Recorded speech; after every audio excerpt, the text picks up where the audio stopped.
বলিউডের জনপ্রিয় অভিনেত্রী বিপাশা বসু 2012 সালে জরি ব্রেকার সিনেমায় আর মাধবনের সঙ্গে জুটি বেঁধেছিলেন। সেখানেই ঘটেছিল এক অনাকাঙ্ক্ষিত ঘটনা। সম্প্রতি এক সাক্ষাৎকারে সেই সিনেমার শুটিংয়ের একটি অপ্রত্যাশিত ঘটনা তুলে ধরেন অভিনেত্রী বলেন, জুরি ব্রেকার সিনেমায় মাধবনের সঙ্গে একটি চুম্বনের দৃশ্য ছিল, যেটি করতে গিয়ে শুরুতেই দ্বিধায় ছিলেন, কারণ মাধবনের স্ত্রী তার খুবই ঘনিষ্ঠ বন্ধু। তবে পরিচালক বারবার অনুরোধ করে তাকে রাজি করান। অবশেষে শুটিং শেষ হতেই ঘটে অস্বস্তিকর ঘটনা।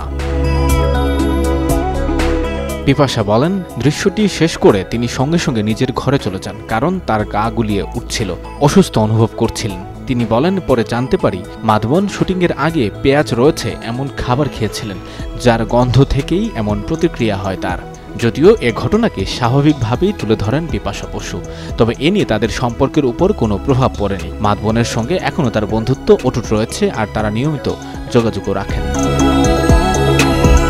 সঞ্জয় দত্ত, যুগান্তর নিউজ।